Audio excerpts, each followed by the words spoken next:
Buenas tardes a todas y a todos. Es un placer presentar el último ponente de esta jornada, no solo porque es una autoridad en los temas de los que nos va a hablar, sino también porque para mí personalmente tenerle aquí hoy significa volver a recuerdos de hace muchos años atrás, no vamos a decir cuántos, cuando en mi etapa postdoctoral trabajaba en un proyecto de prosopografía que ya se nombró ayer, en un equipo del que Paul también formaba parte en el King's College. Hoy en día Paul Spence es profesor del Departamento de Humanidades Digitales del King's College en Londres.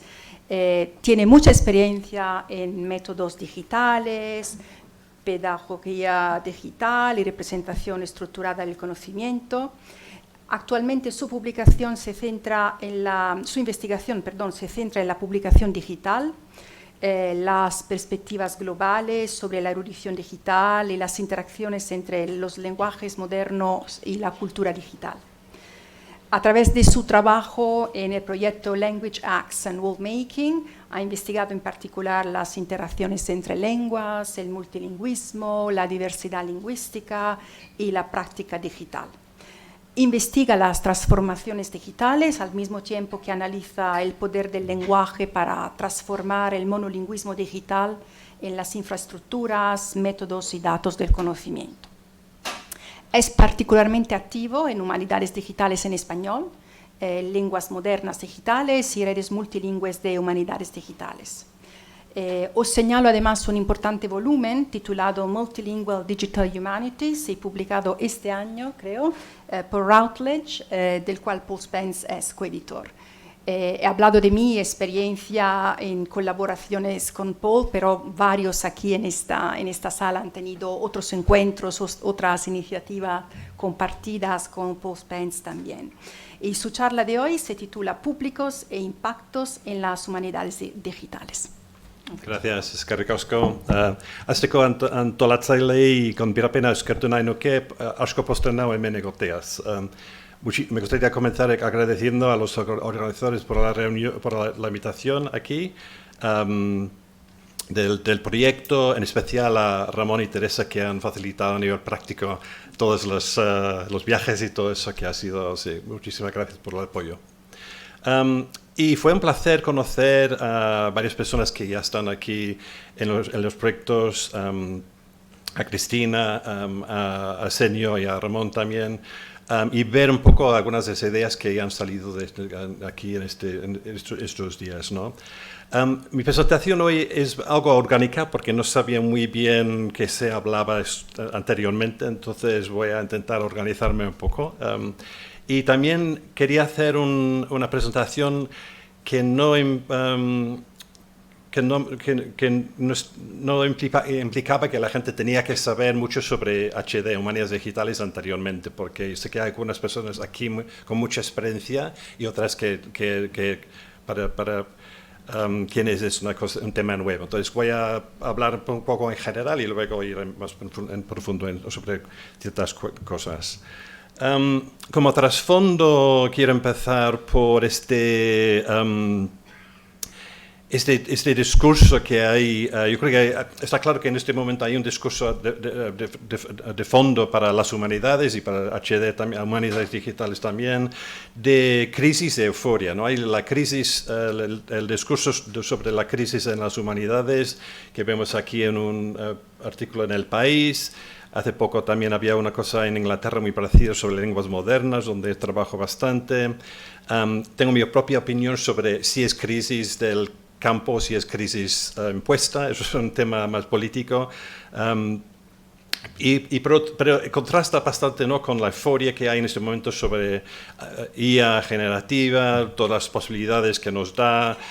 Claro, en ese mundo también hay reacciones polarizadas que van desde euforia por las capacidades que da por generar textos, imágenes, etcétera, y luego por otro lado el argumento muy en el otro polo de decir que es un riesgo existencial para la humanidad, ¿no?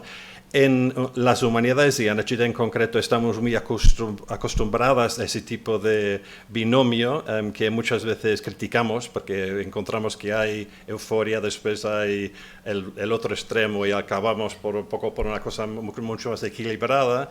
Con IA me temo que no va a ser tan así, pero bueno, tenemos que llegar a un momento donde tenemos una visión más equilibrada y más crítica.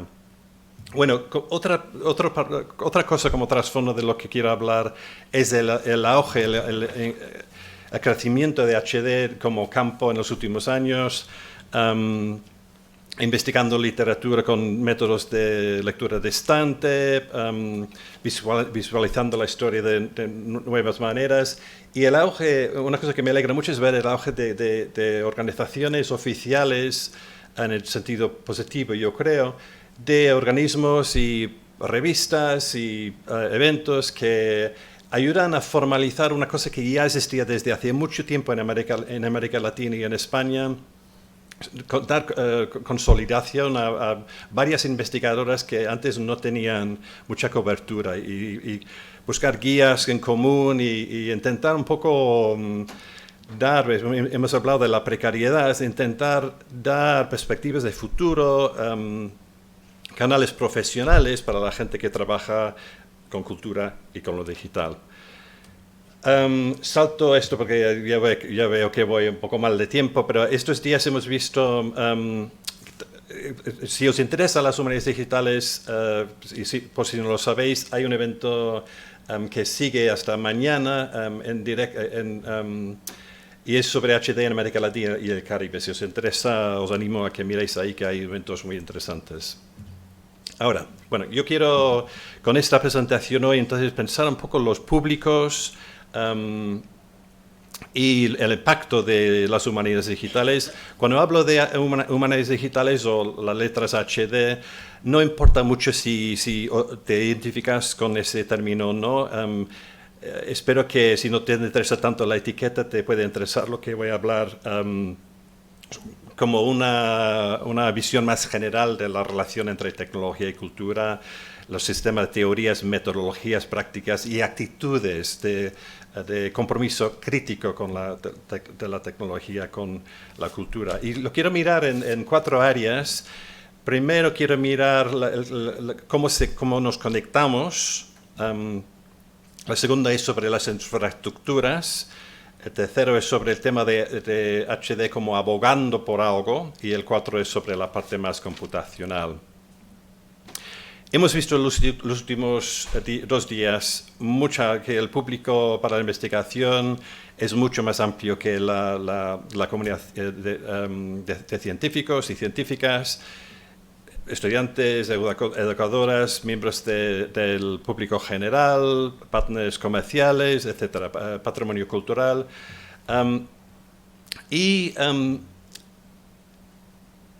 Claro está que mucho de lo que hemos visto se apoya en el concepto de la visión del web, en el web 2.0, ya un término muy antiguo del comienzo del siglo, comienzo del milenio, donde había una visión tal vez mucho más utópica, mucho más, demasiado utópica tal vez, de las herramientas de la web, de la internet.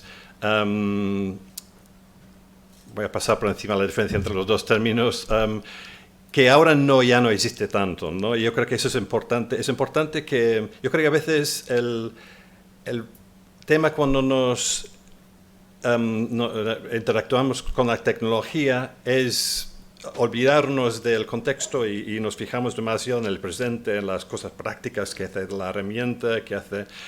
Yo creo que ya llevamos tantos años ya con estas cosas, que tenemos que tomar un poco más de distancia, de no solamente pensar en lo que estamos haciendo a nivel práctico con cada herramienta, con cada plataforma, sino pensarlo un poco en el sentido cultural de cuáles son las relaciones que permiten, cuáles son Porque ya, bueno, se ha dicho estos días, cosa que en parte estoy de acuerdo, en parte estoy en desacuerdo, que en el futuro las humanidades digitales no van a ser las humanidades, ¿no? Es decir, que ya estamos en un momento post-digital donde ya estamos muy acostumbradas a usar estos. Bien, pero creo que nos hace falta un poco de. Nos falta a veces en humanidades digitales, quizás por razones de tiempo, un poco más de crítica a un nivel más alto de cómo reaccionamos, de cómo nos relacionamos con las herramientas que usamos. Volviendo un momento al tema de Web 2.0, hemos visto que hay muchos proyectos de crowdsourcing, donde el concepto de usuario, de co-crear el conocimiento ha sido muy importante. Hemos visto proyectos por ejemplo, muy muy parecidos a los proyectos de ciencia ciudadana, de Universe, donde creamos, transcribimos, traducimos, editamos, anotamos textos. Por ejemplo, aquí vemos a la izquierda un proyecto para editar manuscritos de la España medieval, las relaciones entre judíos, cristianos y musulmanes, por ejemplo. Y hemos llegado a un momento donde ya hay reflexiones sobre el proceso de crowdsourcing, cómo hacer el proceso sostenible. Está en inglés, pero recomiendo que lo miréis si no lo conocéis, de cómo evaluar estos proyectos, de cómo crear comunidades de prácticas duraderas, etcétera. También creo que estaría bien, pero también creo que hay que tomar en cuenta el contexto más general del Internet. ¿Dónde está Web 2.0? ¿Dónde está esa visión utópica, esa visión democrática? Pues sigue ahí, ¿no? Y yo creo que intentamos mantener las cosas positivas de esa visión, pero está claro que está amenazado, está muy afectado por procesos de comercialización, de los jardines amurallados de las plataformas privadas que no dejan mover datos o no dejan ir de un sistema a otro, del llamado Splinternet o Astianet, la creciente división entre internets pequeños o más restringidos, de cortafuegos entre países, etcétera, y de procesos de sesgo algorítmico, de abuso en línea y de desinformación. ¿Dónde estamos ahora y cómo afecta eso a HD? Yo creo que es una cosa muy importante a pensar. Bueno, por un lado nos ha obligado en humanidades digitales a tomar una postura mucho más activa en debates sobre el futuro de la Internet y sobre el tipo de infraestructuras de conocimiento que queremos y que necesitamos. Somos mucho más conscientes de los sesgos de género, de raciales, de clase, de la ética de labor de voluntaria. En la sesión de la precariedad, sobre la precariedad, veo mucho en común con estos debates. Y por otro lado, vemos también la dificultad cuando combinamos en sistemas las dinámicas tradicionalmente académicas con dinámicas más sociales. Vemos la dificultad a veces en combinar las culturas de comunicación y los sistemas de validación, porque el sistema de validación de un científico, de un investigador, no es lo mismo que el sistema de validación, por participar en un sistema de crowdsourcing. Y es importante darse cuenta de cómo podemos compaginar esas cosas. Bueno, he dicho que conectar es una cosa muy importante aquí para mí en esta investigación. Conectar personas y conectar datos. Y conectar personas y datos, claro. Muy rápidamente voy a mencionar el tema de los datos. No lo voy a hablar mucho ahora aquí, pero está claro que en el mundo del patrimonio cultural, las bibliotecas, etcétera, que están haciendo mucho trabajo por combinar sus colecciones, por conectar los datos en sus colecciones. para darles más visibilidad, para facilitar el descubrimiento de la información en esta época de diluvio de la información, ¿no? Y están haciendo una gran labor. Aquí estoy tomando prestado de páginas del Centro de Humanidades Digitales en la Universidad de Alicante y la Biblioteca Virtual Miguel de Cervantes, que tiene mucha experiencia en crear objetos digitalizados, pero más recientemente ha hecho un trabajo muy interesante con sus labs, los BVMC Labs, como un espacio experimental para crear herramientas nuevas, para combinar los datos que contienen en sus colecciones y para enriquecerlos con otros datos, por ejemplo, de Wikidata, ¿no? Vi una presentación muy buena de Gustavo Candela hace unas semanas, unos meses tal vez, que presentaba esto y recomiendo, si os interesa, recomiendo mirar eso. Pero quiero concentrarme en la parte más social, en la parte de las personas. Bueno, la plataforma EC me parece una plataforma excelente, muy interesante, y me alegro mucho de ver que surgen estas cosas en un contexto local, en castellano, porque yo creo que hacen falta. Hasta ahora ha habido muchas plataformas en inglés y faltan plataformas en otros idiomas, incluyendo el castellano, ¿no? Entonces, yo creo que es un gran logro. Y estas plataformas, yo creo que suelen ser más exitosas en general cuando combinan combinan una comunidad real, que es esta que vemos en la habitación y en línea también, con la habilidad para incluir a públicos más generales, como que vimos ayer con la cantidad de personas fuera de la academia que trajo, ¿no? Ahora bien, quiero mostrar otro modelo, otra plataforma que me interesa mucho. Bueno, está basado en Estados Unidos, creo que es bastante internacional hoy en día, que es el que sigue un poco esta idea de compartir, del conocimiento en red, del procomún, etcétera. Se llama ahora Knowledge Commons, creo que ha cambiado de nombre 2 veces, era MLA Commons y después Humanities Commons, y es básicamente una plataforma que ha logrado integrar a varias redes, varias sociedades académicas. Eso es interesante, ¿no? Porque no es un proyecto, sino varios proyectos con varias fases, y ha logrado conectar no solamente a personas, sino a proyectos a lo largo de su historia.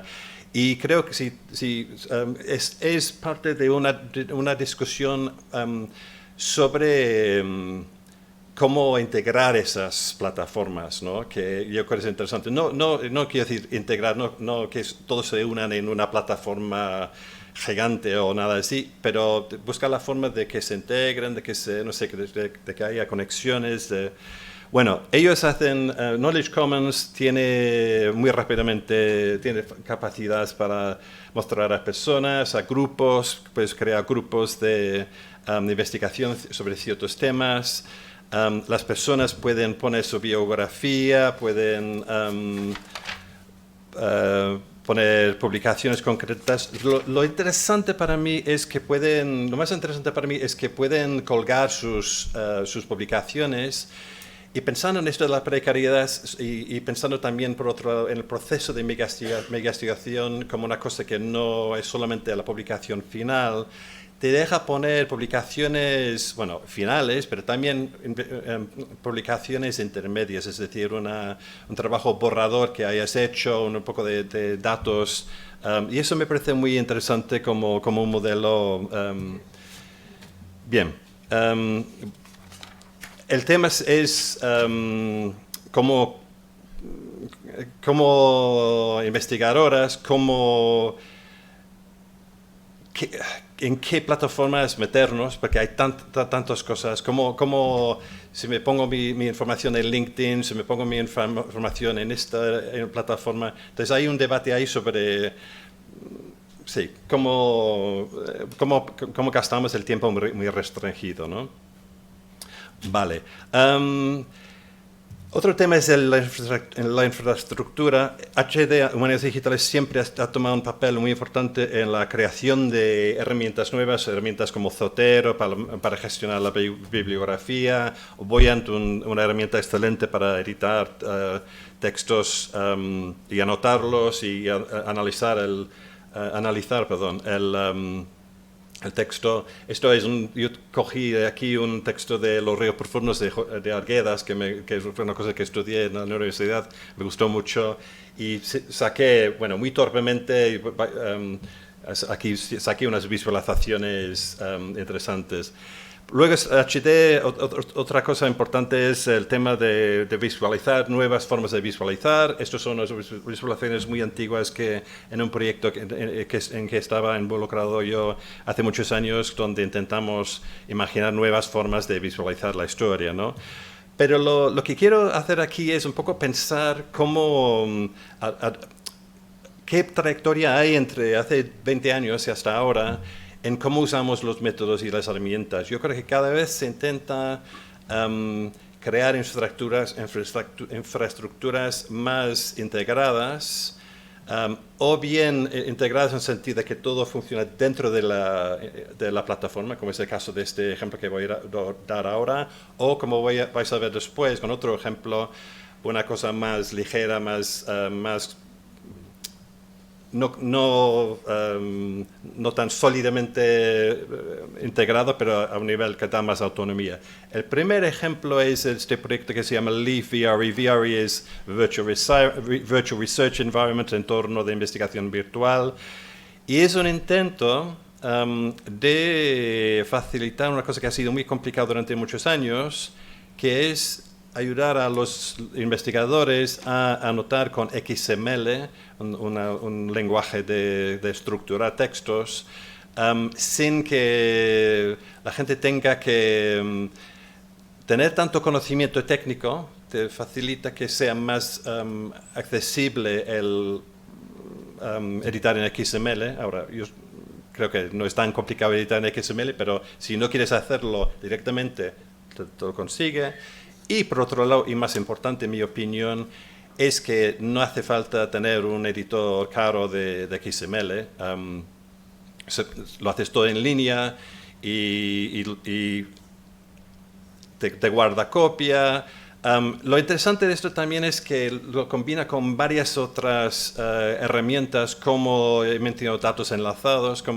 Entonces, eso quiere decir que editas algo y luego, cuando quieres empezar a anotar sobre personas o sobre otras entidades, lugares o conceptos que te interesan, puedes hacerlo de una manera muy accesible, pero también los puedes vincular a otros conceptos que hay en la red, porque datos enlazados no lo voy a explicar muy a fondo aquí, pero básicamente es un intento de hacer que podamos conectar investigación de proyectos distintos sin tener que renunciar a nuestra propia perspectiva sobre qué es este nombre de persona, qué es este nombre de lugar, etc.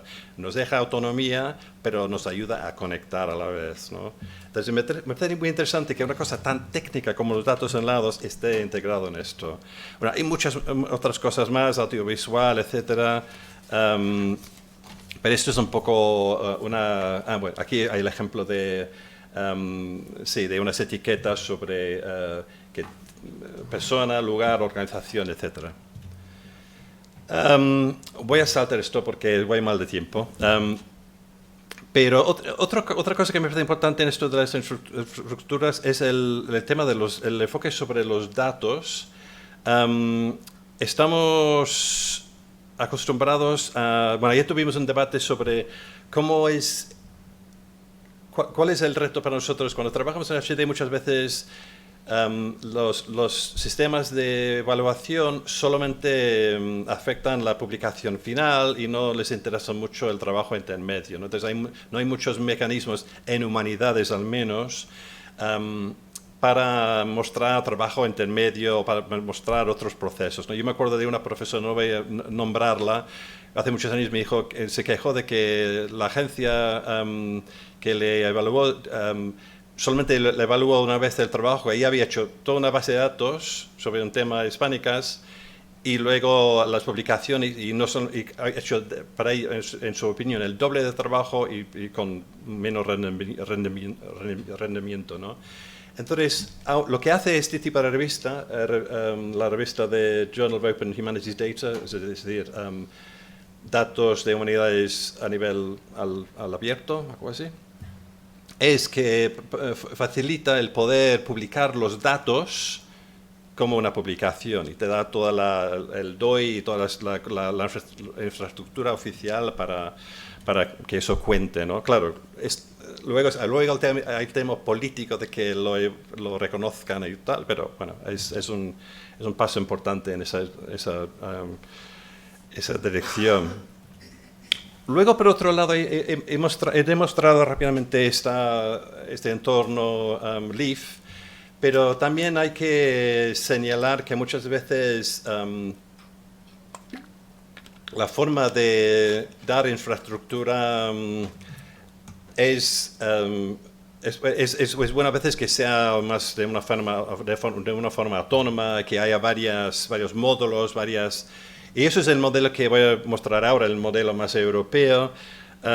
Hace poco, gracias al trabajo de muchas instituciones en España y en Tele, entre otros, fue un canal de esto, España entró en dos plataformas europeas muy importantes para HD y para humanidades en general, que son Daria, y que tiene una perspectiva más general de humanidades, y Clarín, que tiene una perspectiva más lingüística, aunque eso no es muy justo porque también tiene una parte cultural muy interesante, y un poco como esa conversación que habéis tenido sobre los lingüistas y los filólogos, bueno, la gente que trabaja en cultura, realmente es importante enlazarse más.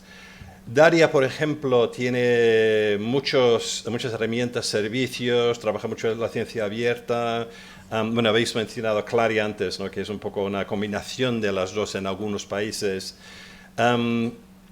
Tiene sistemas de registros de cursos de HD, tiene taxonomías sobre los métodos y las investigaciones de investigación para que podamos interrelacionar los métodos que usamos entre varios proyectos. Luego hay la iniciativa Open Methods, y yo formo parte del grupo que trabaja ahí, que intenta captar información sobre métodos o proyectos en varios países y en varias lenguas. Un dato importante, no es muy tan habitual eso, pero intenta ser plurilingüe. Y intenta dar información, puede ser métodos muy avanzados o pueden ser mucho más básicos, hay un poco de todo. Vale, quiero terminar esta reflexión sobre infraestructura por dejar la parte práctica y pensar un poco más en qué significa, ¿no? Hay un hay un grupo que trabaja en algo que se llama Critical Infrastructure Studies, estudios críticos de la infraestructura. En parte es una visión de Science and Technology Studies, estudios de la ciencia y de la tecnología, que intentan un poco estudiar cómo las infraestructuras se crean, no verlas solamente como una cosa neutra, culturalmente neutra, sino ver qué ideologías, y no lo digo en el sentido muy ultrapolítica, pero qué ideologías hay detrás, porque claro, las infraestructuras que usamos forman nuestra investigación, forman las posibilidades y las limitaciones de nuestra investigación, ¿no? Lo vemos con plataformas de medios sociales privados que nos facilitan algunas cosas y nos quitan otras, ¿no? Y lo mismo pasa en la investigación, y lo mismo pasa en la investigación también con HD, que el HD crea herramientas. Si decide hacerlas en ciertas lenguas, eso facilita ciertos canales. Si decide seguir un modelo u otro, he mostrado dos modelos de infraestructuras bastante diferentes, te facilita unas cosas, te quita otras, ¿no? Entonces, lo que me parece interesante es, bueno, Alan Liu para mí es un investigador brillante, él reivindica mucho la importancia de ver la infraestructura desde una perspectiva de humanidades. No estoy diciendo ahora de Science and Technology Studies, sino de humanidades, y verlo en parte como en humanidades quiero decir, nuestra aportación contemporánea a la cultura, ¿no? A ver la cultura, porque hoy en día la cultura de humanidades está muy mediada por la infraestructura, por los métodos que usamos, etcétera, ¿no?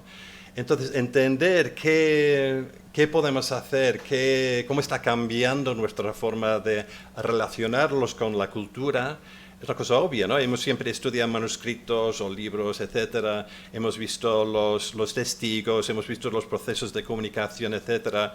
Pues, ¿qué pasa? Hoy en día los procesos de comunicación son completamente distintos, ¿no? Bueno, sigue lo anterior y espero que siga siempre, pero hay otros sistemas de comunicación que hay que tomar en cuenta, que tenemos que involucrar en nuestra alfabetización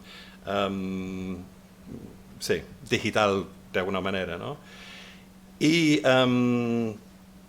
yo ayer en la sesión sobre IA, que era muy interesante, me gustó mucho, yo reivindiqué un poco, pensar un poco como, si piensas en la historia del libro, que los procesos que usamos en la historia del libro, aplicar esos procesos al nuevo entorno mediático, ¿no? Eso es lo que, y creo que no estamos ni cerca de conseguir eso. En parte porque tenemos tanto trabajo por hacer, pero también porque yo creo que falta a veces, y me incluyo en eso, yo no tengo la destreza. Bueno, era el comentario en el contexto de la alta computación, ¿no? El ejemplo de los large language models de que...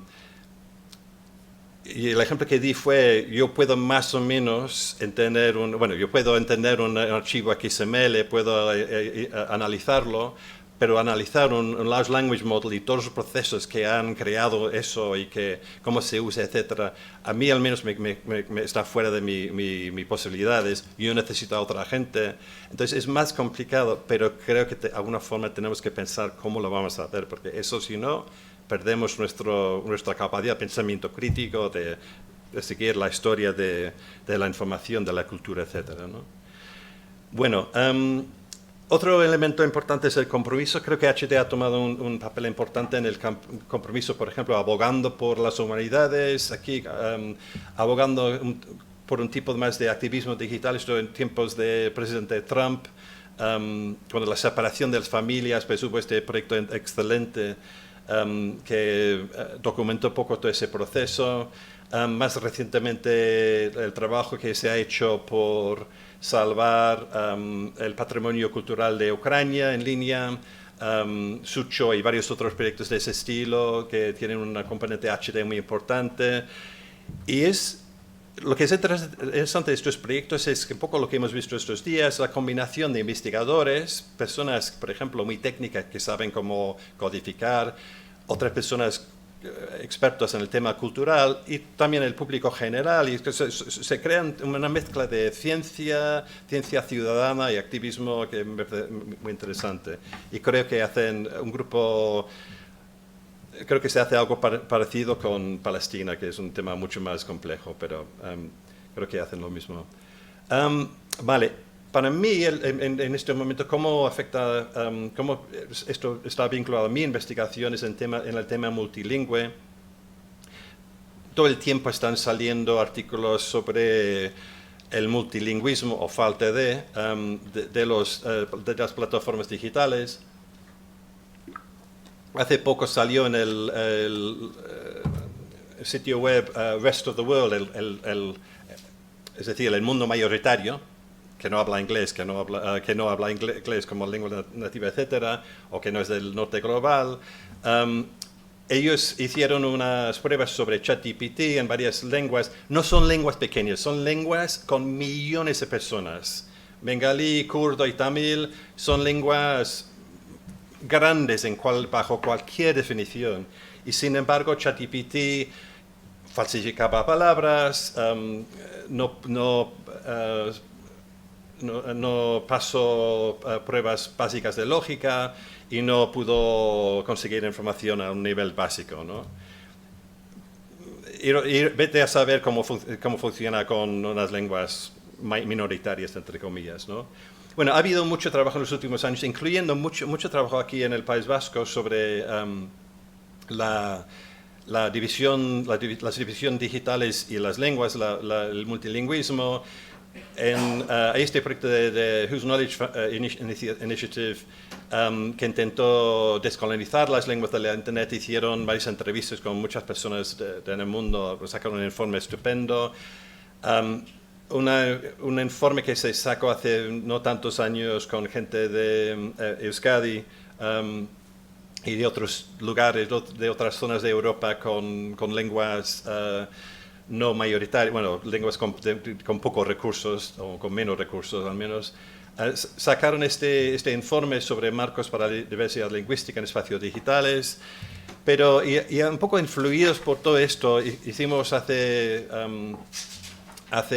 unos años un trabajo sobre un proyecto dentro de Language Action Worldmaking que ya terminó hace un par de años. Hicimos un evento que se llama Disrupting Digital Monolingualism. No sé cómo traducir eso, pero sí, como quebrantar el monolinguismo digital, algo así, no sé. Y la idea del evento era un evento de 2 días. No queríamos que fuese un proyecto, un taller, perdón, solamente de científicos, de investigadores. Queríamos que tuviese un papel, un involucramiento social y público y de gente también de empresas digitales. Lo conseguimos. Tuvimos mala suerte o buena suerte, no sé. El evento fue un mes después de que se anunció el confinamiento en Inglaterra en 2020. Mala suerte en el sentido de que no pudimos traer a mucha gente y ver las caras, pero buena suerte en el sentido de que, sinceramente, vino mucha más personas. Y hubo gente, no voy a nombrar las empresas, pero hubo gente de empresas muy conocidas digitales en ese taller. El primer día hicimos una cosa más ágil, más como activo con lightning talks, no sé, charlas relámpago, algo así sería, presentaciones relámpago, es decir, de pocos minutos y en línea que se publicaron. Pero el segundo día era más de grupos que trabajaban sobre 4 áreas. Y que veis aquí, unos más en el aspecto más sociolingüístico, cultural, otros más en los métodos más estilo tradicional de HD y otros más en el aspecto de IA y aprendizaje automático. Y otros sobre infraestructuras de conocimiento tipo bibliotecas, etc. Y básicamente, bueno, sacamos un informe, por razones de tiempo no voy a detenerme mucho, pero para mí lo más interesante fue el tipo de conversaciones que pudimos hacer, ¿no? Porque normalmente no experimenté eso mucho en congresos académicos, aunque son muy buenos, muy interesantes, pero fue una cosa de interacción muy rica, que me fascinó. Y sacamos algunas recomendaciones que espero que hayan sido útiles para el campo. Bien. Sé que voy mal de tiempo, entonces voy a terminar con la parte computacional.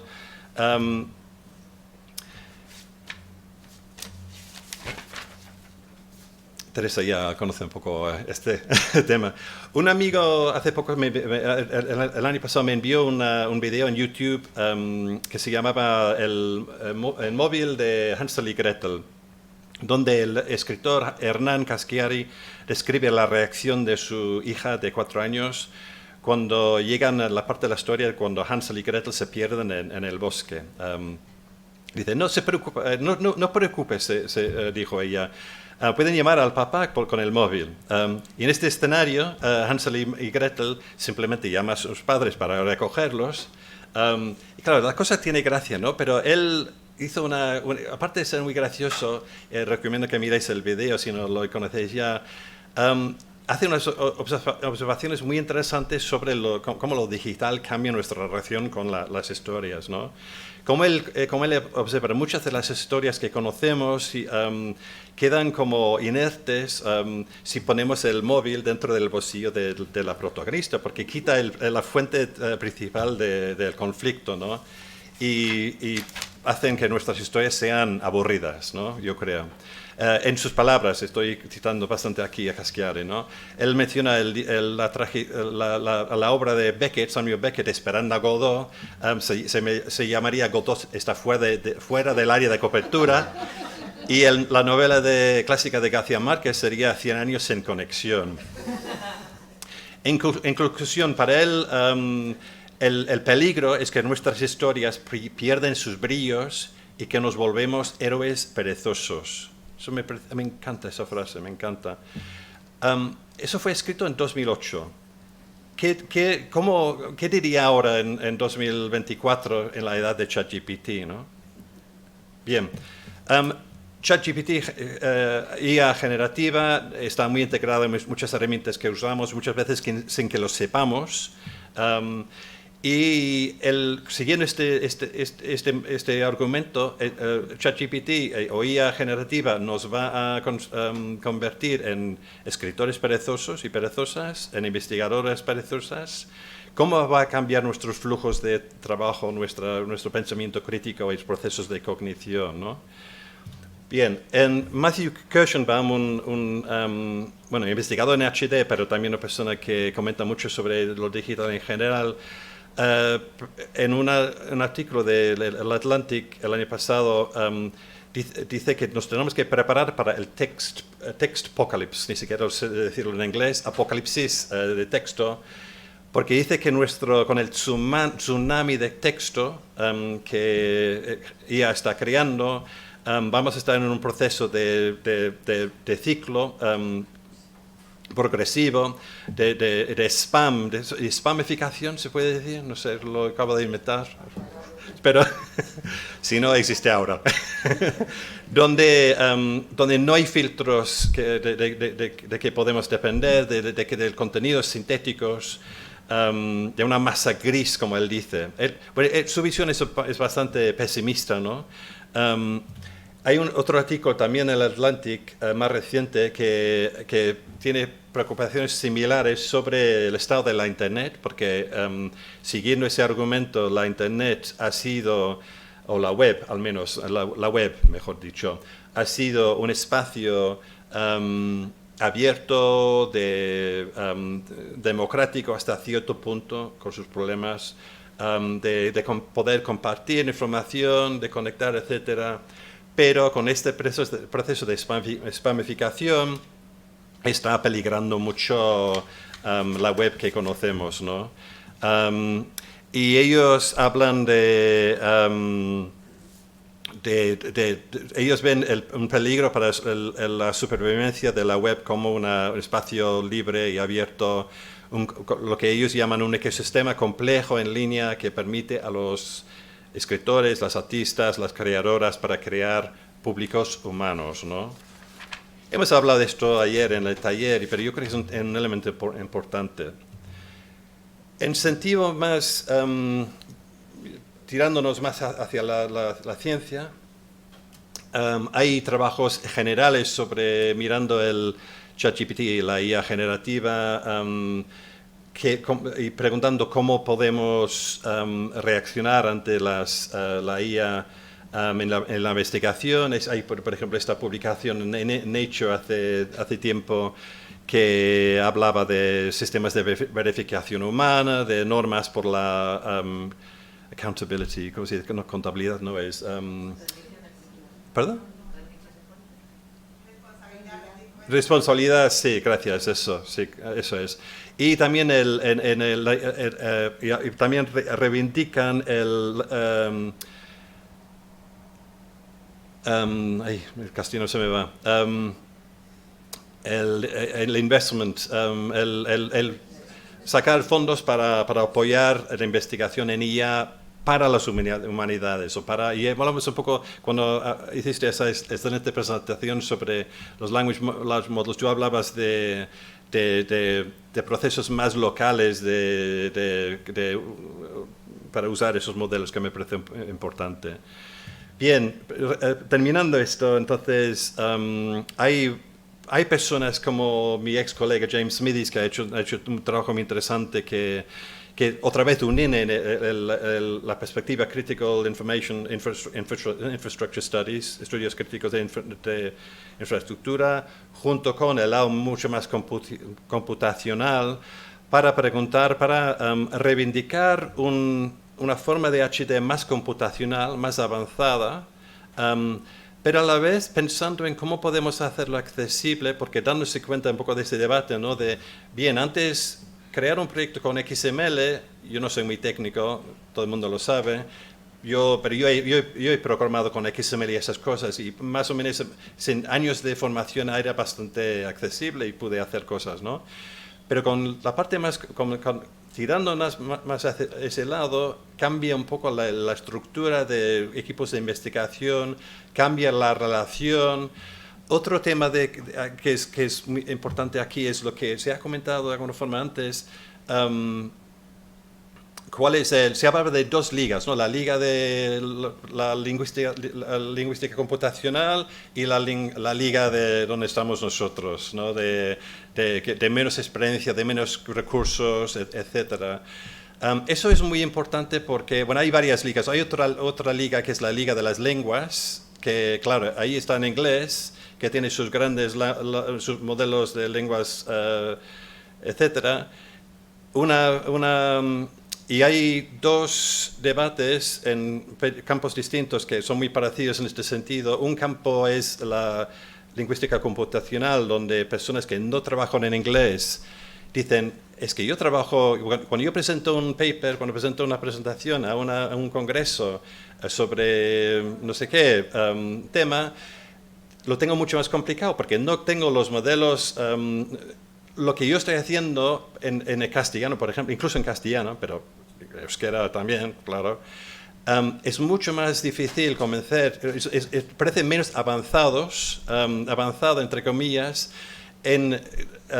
o que no tiene facilidad de acceso a los mismos recursos que la gente que trabaja en inglés. Y lo mismo pasa en HD. Entrevisté el año pasado a una investigadora que usa sentiment analysis, análisis de sentimientos. Ella presentó un paper, una propuesta de congreso sobre análisis de sentimiento en castellano.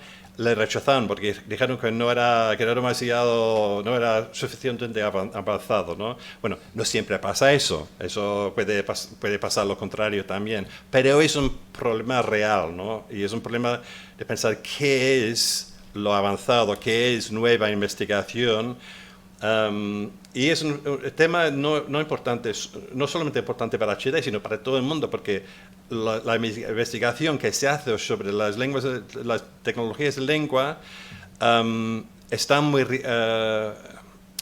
influidas por estas dinámicas, ¿no? Entonces, si no podemos solucionar esto tiene mala perspectiva para las lenguas en el futuro, ¿no? Bien, por terminar, dos cosas. Primero, el acento está mucho en IA ahora mismo. Muy bien, hay que saber cómo va a funcionar, hay que saber cómo nos metemos en esto, hay que reivindicar una voz humanista, una voz de ciencias sociales, una voz de humanidades digitales dentro de esos debates. Y una cosa que me alegra, hay gente de HD que está trabajando en, por ejemplo, PLN. He pasado por encima antes por el tiempo, pero están trabajando realmente, están haciendo hueco con ese tema. Pero toda la financiación ahora mismo va por IA. Y el problema es que, claro, para proyectos de paleografía, etcétera, es mucho más complicado, ¿no? Y por otro lado también es que no todo el mundo puede o quiere trabajar con Large Language Models. ¿Por qué? ¿Por qué tiene que hacerlo? No tiene sentido. O sea, si lo usamos, si hace falta, lo usamos, y si no, no. Y hay otro modelo, el de la informática mínima, minimal computing, que está pensado sobre todo para gente que trabaja en lugares de recursos más restringidos, para crear computación que cualquier persona puede usar, incluso con un viejo ordenador, sin depender de no sé qué plataformas por ahí. Bien, terminando, entonces, eso ha sido un poco una visión rápida, espero no haber sido demasiado generalista, pero un poco viendo las conexiones, la infraestructura, usar el HD como una forma de abogar por algo y finalmente dónde nos metemos en la parte computacional. Hay un libro que salió el año pasado de Michael Bhaskar, que es una persona que me parece muy interesante, que se llama Fronteras Humanas, el futuro de las grandes ideas en una edad del pensamiento pequeño. Y el argumento de que hay menos ideas grandes que antes, a pesar de los recursos que hay. Hay algunas excepciones, y IA está dentro de ello, no es de sorprender, pero él mira por qué la innovación... en su opinión, la innovación no es tanta como hace varios siglos, ¿no? Y es interesante porque él habla mucho en parte habla del sistema actual de universidades, del sistema actual de investigación, de las formas en cómo se financian la investigación, etcétera. Pero que voy a pasar por encima por razones de tiempo, pero yo creo que una cosa positiva que hay que sacar de esto es que con estos nuevos entornos y estos nuevos panorama que tenemos, como humanistas y como humanistas digitales, tenemos que pelear por ideas grandes, nuevas, que surjan de esta confluencia de métodos y herramientas. Bueno, gracias.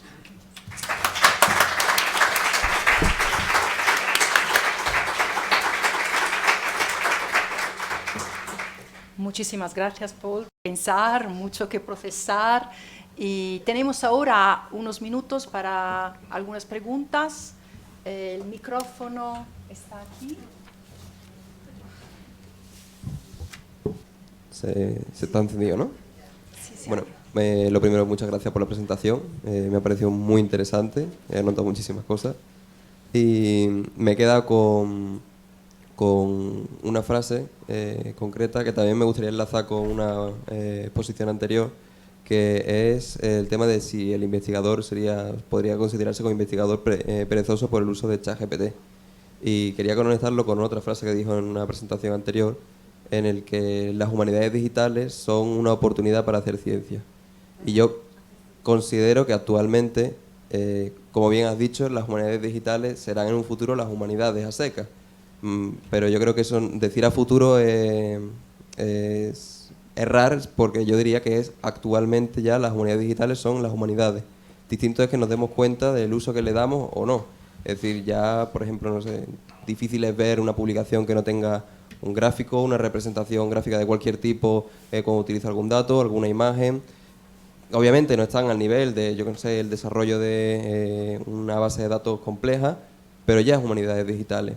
Y quiero ir por el tema de eso, si el investigador sería perezoso realmente o en este caso sería más bien malicioso por el uso que puede utilizar de lo que es realmente una herramienta.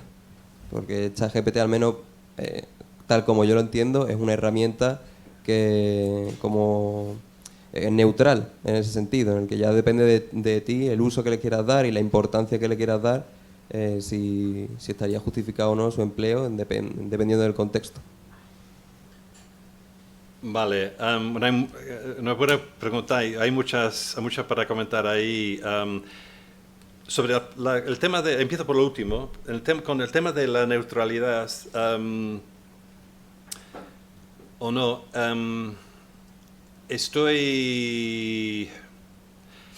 lo que quería decir es que muchas veces la gente toma las herramientas digitales y piensa que no son objetivas. Que vemos visualizaciones como las que mostré, las históricas, y piensan que son una verdad y que no tienen ningún componente cultural de cesión en su creación. Y no es así, ¿no? Entonces, en ese sentido, no digo que necesariamente las herramientas sean positivas o negativas, y claro que está que muchas herramientas pueden ser usadas de una forma positiva o negativa según las intenciones de la usuaria, ¿no? Pero por otro lado, lo que estoy intentando es reivindicando una crítica cultural a las herramientas, eso es más, ¿no? En cuanto a la parte principal, y no sé si he entendido, hay una parte en medio que no sé si he entendido muy bien por mi castellano, pero con esto de si humanidades digitales es lo mismo que humanidades o no, es un tema complejo y un tema bastante político muchas veces. Muchas veces la gente cuando dice que estamos en un momento post-digital, por ejemplo, había gente que, me acuerdo hace unos años, que decíamos, estamos en un momento post-digital y que HD ya no tiene sentido, etc. Bueno, sí y no.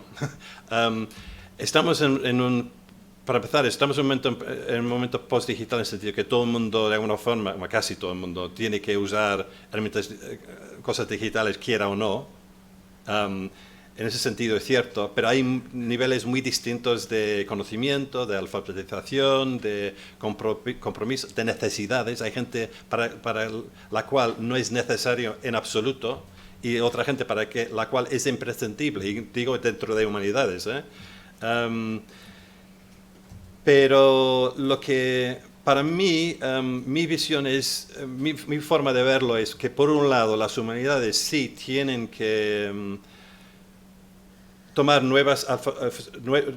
tienen que integrar, por un lado no tiene que perder la parte no digital, porque no es reemplazar una cosa por otra, no queremos eso para nada. Es de una forma integrar las dos cosas, integrar la alfabetización tradicional con las alfabetizaciones visuales, algorítmicas, etc. Por cierto, empeño nada fácil, porque ya es mucho trabajo formar a una paleógrafa, ¿no? Ya si metes lo digital ya le das mucho más tiempo de formación. Pero bueno, hay que intentar hacer eso, ¿no? Entonces, las humanidades sí tienen que, para terminar esta parte, tienen que integrar todo eso. Pero para mí, HD, humanidades digitales, siempre, o por lo menos para bastante tiempo, va a ser necesario como un campo un poco ligados a las humanidades, pero un poco también autónomo, porque sirve, en mi opinión, sirve un poco como un puente entre las humanidades ya establecidas como historia, lengua, etcétera, y otros campos más tecnológicos, etcétera, ¿no? Y va a haber gente que va a querer estudiar historia del libro, no va a querer aprender a codificar, simplemente va a tomar esas alfabetizaciones nuevas. Ella o él van a seguir haciendo lo que siempre han hecho con nuevos métodos, etc. Pero luego va a haber otra gente, como yo, que investigan la influencia sobre las nuevas tecnologías, que por bien o por mal están viniendo todo el tiempo, ¿no? Y intentar ver cómo eso afectúa nuestra forma de hacer la ciencia y de construir el concepto del humano y de lo social, ¿no? Entonces, para mí, yo veo esa división un poco, ¿no? Hay otro tema que es, hablamos de humanidades digitales, pues, ¿qué pasa cuando llega la computación cuántica, ¿no? Eso es otro. Entonces, no siempre va a ser digital, va a haber otras formas de verlo. Y lo que sí, para terminar, prometo, para terminar esto, lo que sí quisiera ver más es el concepto de conocimientos híbridos, digitales y no digitales. A mí me gusta mucho la palabra, se habla de pedagogía híbrida, y en ese sentido el concepto de postdigital sí me gusta, porque es reconocer un poco las distintas formas, no perderlas, pero integrarlas, bueno, conectar, no integrarlas, mantener la distancia, pero conectarlas, ¿no? Perdón por ir un poco largo ahí.